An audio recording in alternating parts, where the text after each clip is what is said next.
Tendremos un eclipse total de Sol y tienes que verlo. ¿Por qué suceden los eclipses? El diámetro del Sol tiene unas 109 veces el tamaño del diámetro de la Tierra, mientras que el diámetro de la Luna es unas 400 veces más pequeño que el del Sol. Pero tenemos la fortuna de que los podemos ver casi del mismo tamaño en el cielo cada cierto tiempo, porque el Sol está aproximadamente 400 veces más lejos de la Tierra que de la Luna. Entonces, ¿por qué no tenemos eclipses solares con más frecuencia? Si la Luna tiene un ciclo de 28 días alrededor de la Tierra, ¿no debería ser esta una razón suficiente para que tengamos eclipses cada 28 días? Lo que sucede es que la órbita lunar tiene una inclinación con respecto a la órbita que tiene la Tierra alrededor del Sol. Esto significa que la Luna no siempre está perfectamente alineada como para taparnos el Sol. Los eclipses solares se producen cuando sí coinciden en alineación las órbitas y la Luna se encuentra en su fase de luna nueva, pasando exactamente entre el Sol y la Tierra para proyectarnos su sombra. Además de eclipses totales de Sol, hay eclipses anulares. Cuando ocurre el eclipse anular, también están alineados los tres, el Sol, la Tierra y la Luna, pero hay que recordar que las órbitas son elípticas y hay periodos de tiempo en que ciertos objetos se acercan a nosotros y periodos en los que se alejan. En el eclipse anular, la Luna está más lejos de la Tierra, así que el tamaño relativo que percibimos de esta no alcanza a ser suficiente como para cubrir completamente al Sol. Esto provoca la aparición del famoso anillo solar. Por cierto que en este video tengo una reconstrucción a partir de fotografías de cómo se vio el eclipse anular en Texas en 2023. Finalmente, los eclipses lunares se producen cuando la Tierra es la que se interpone en el camino de la luz del Sol hacia la Luna, dándole a esta un aspecto distinto desde nuestra posición. ¿Dónde se verá el próximo eclipse? Hay mapas interactivos que puedes ver en línea para darte una idea de en qué horario y lugar puedes estar para ver el eclipse total. Esencialmente, todos estos mapas tienen una franja que indica totalidad. Si estás a un ladito de esa franja, lo que percibirás en realidad es un eclipse parcial. Vi comentarios positivos sobre esta aplicación porque le puedes dar tu ubicación y te dice qué puedes ver y hacer exactamente en cada momento, lo cual suena súper útil si piensas tomar fotografías. La aplicación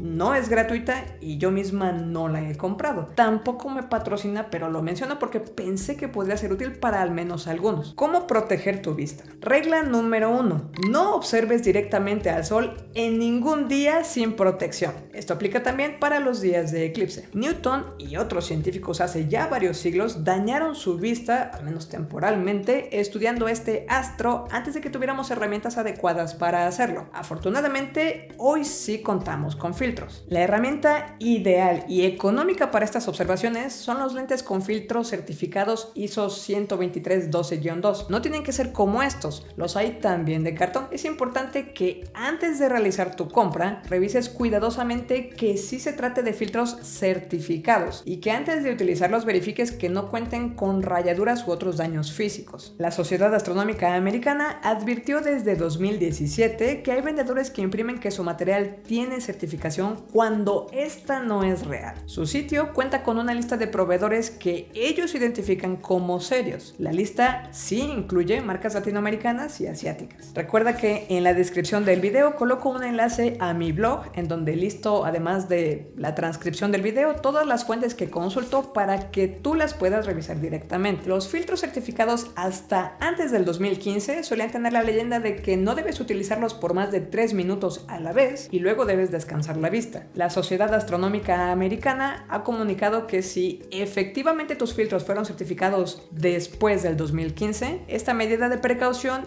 ya no es necesaria y que además los filtros posteriores a esta fecha ya no caducan automáticamente a los 3 años mientras el filtro no presente daños físicos. ¿Qué otras cosas se pueden observar el día del eclipse? Otra vez te recuerdo para que no se te olvide. Regla número 1. Nunca observes directamente al Sol sin protección. Así que toma tus lentes y póntelos. Lo primero que notarás cuando la Luna comienza a tapar al Sol es un pequeño pellizco en la zona oeste del astro. Las sombras que se proyectan en el suelo comenzarán a verse un poco más nítidas porque normalmente la luz que recibimos del Sol llega en distintos ángulos, pero cuando la Luna lo comienza a cubrir, la luz que todavía alcanza a atravesar esta zona llega de manera más ordenada o alineada. Conforme pasen los minutos, el color del cielo puede comenzar a cambiar cambiar y puedes notar un cambio de temperatura. Unos 10 minutos antes de la totalidad, el sol parecerá una fina media luna y sí notarás más la oscuridad, pero no te quites los filtros. Es posible que algunos animales se comporten de manera extraña. Se han reportado cosas como que los búhos ululan, las aves comienzan a buscar resguardo, los grillos cantan como en la noche y aparentemente los malvados zancudos aparecen y atacan. Los humanos empiezan a hacer ruidos extraños como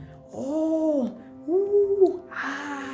En los últimos segundos antes de la totalidad, justo antes de que desaparezca la última brizna de luz solar, los valles y crestas de la superficie lunar te permiten ver el paso de algunos brillos de luz. En 1836, el astrónomo británico Francis Baily fue el primero en registrar este fenómeno y en su honor a estos pequeños destellos se les llama perlas de Baily. Justo antes de que desaparezca la última de estas perlas, empezará a verse la atmósfera solar, la corona. El último destello del tipo de Baily a veces es llamado el anillo de diamante porque resulta ser muy luminoso y más o menos tiene forma de anillo de diamante. Puede ser que también notes en superficies claras una especie de ondas de sombras. Es algo parecido a cómo ves ondularse la superficie del agua. Es posible que se trate de una combinación de la turbulencia del viento y de la poca luz ordenada que recibimos. Durante la totalidad, la luz del sol desaparece dejando ver únicamente su corona. La iluminación puede ser parecida a la de una noche de luna llena. Podrías ver estrellas y planetas en el cielo. Aquí es cuando por fin puedes quitarte los lentes. Pero cuidado, esto solo dura entre unos segundos y unos minutos dependiendo de qué tan al centro estés en el camino de totalidad del eclipse. Es en este periodo que se han fotografiado fenómenos como las prominencias solares y la cromósfera, visibles como arcos rojos brillantes. Son chorros de gas caliente impulsados por la liberación explosiva de la energía magnética del Sol. Si alcanzas a ver el horizonte, es posible que veas lo que se ha descrito como un amanecer de 360 grados. Este es el borde de la sombra de la luna proyectado en la Tierra. Antes de que la luna comience a desplazarse fuera del contorno del Sol, debes volverte a poner los lentes con filtro solar. De repente verás un rayo de luz asomando por algún valle en la superficie de la luna en el borde oeste del Sol. Una perla de Baily. Quizás tome forma de otro anillo de diamante. Puedes tener una segunda oportunidad de buscar estas olas o bandas de sombras y todo lo que te acabo de describir sucede otra vez en reversa. Los animales regresan a sus actividades diurnas y el espectáculo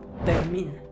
¿Cómo puedo proteger mis dispositivos si quiero tomar fotografías del sol o del eclipse? Existen filtros de distintos tipos, algunos caros y otros mucho más económicos para cámaras fotográficas, celulares, telescopios y otros. Repito, regla número 1, nunca observes directamente al sol sin protección. Y en este caso viene también la regla número 2. Es importante que coloques el filtro antes que tu dispositivo y después estés tú. Por ejemplo, si tomaras unos binoculares sin filtro, cualquier cosa que pase como señal lumínica de este lado se va a amplificar. De manera que si tú voltearas a ver directamente al sol, estarías magnificando la luz intensa del sol. Aun si tú pusieras un filtro entre el dispositivo y tus ojos, no solo estarías aumentando la probabilidad de dañar el filtro, sino precisamente tus ojos. Lo correcto en este caso sería poner primero el filtro, luego el dispositivo y al final observar tú. Si hay maneras de utilizar este tipo de dispositivos como binoculares o inclusive telescopios sin filtro,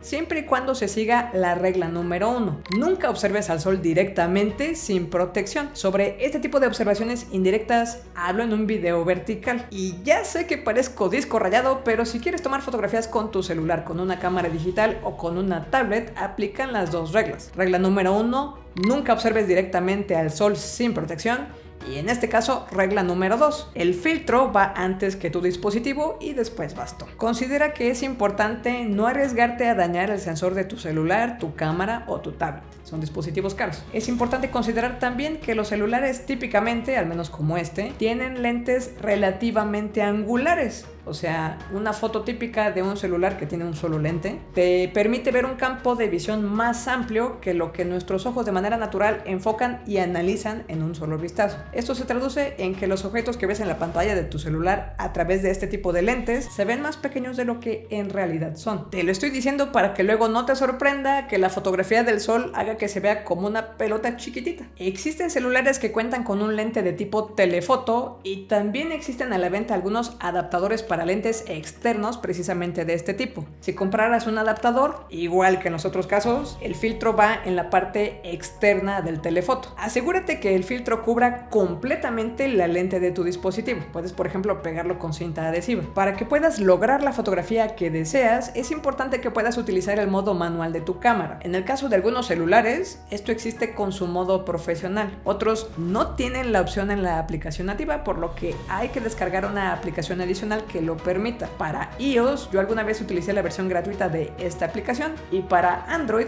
he utilizado la versión gratuita de esta otra. Cuando quieras tomar una fotografía del sol en uno de tus dispositivos, es importante que recuerdes observar solo la pantalla y no el sol, porque regla número 1, nunca observes directamente al sol sin protección. La primera vez que intentes tomar una foto con tu celular puede sentirse un poco complicado el asunto. Al menos yo lo que quise hacer fue ponerme los lentes de protección para no hacer una tontería, pero claro que si tienes los lentes puestos, pues con el filtro no ves nada.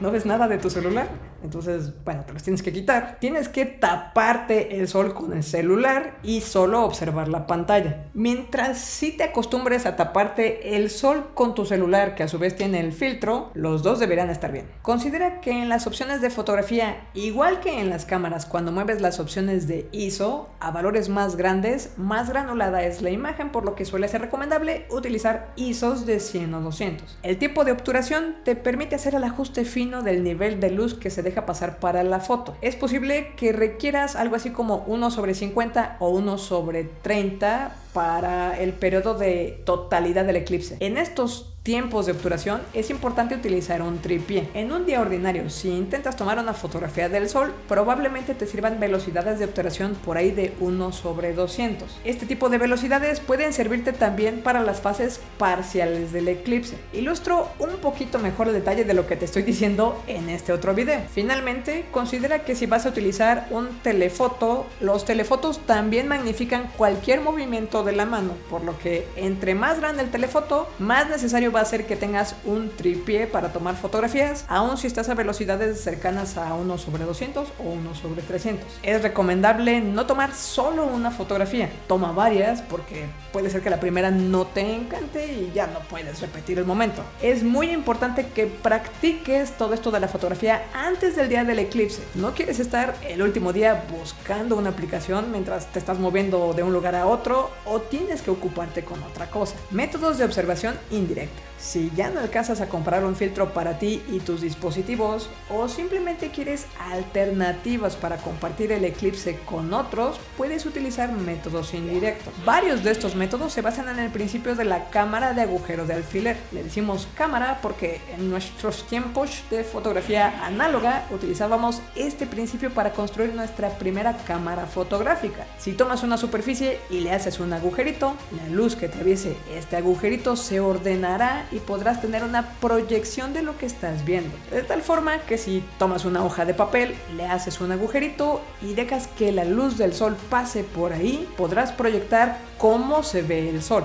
En un día ordinario esto muestra un círculo iluminado. En las fases parciales del eclipse esto muestra tal cual un sol a medio tapar. Toma una caja razonablemente larga y ancha, copia su contorno en una hoja de papel y recórtalo. Pega la hoja blanca en el fondo de la caja. Ahí es donde se proyectará el eclipse. Cierra y pega la caja. Del lado opuesto donde está la hoja de papel, recorta 2 cuadritos. Tapa uno de los 2 cuadritos con papel aluminio y hazle al papel aluminio un agujerito en el centro. Para probar tu dispositivo, colócate con el sol atrás de ti, la caja al frente de ti y vas a voltear a ver por el otro agujero. La luz del sol entrará por el agujerito que está en el cuadro de aluminio y se proyectará en tu hoja blanca mientras observas del otro lado. En videos verticales te muestro otras alternativas de observación indirecta. Suscríbete al canal y comparte nuestro material. Recuerda que puedes apoyar la creación de contenido con pequeñas donaciones como lo hacen ellos. Muchas gracias.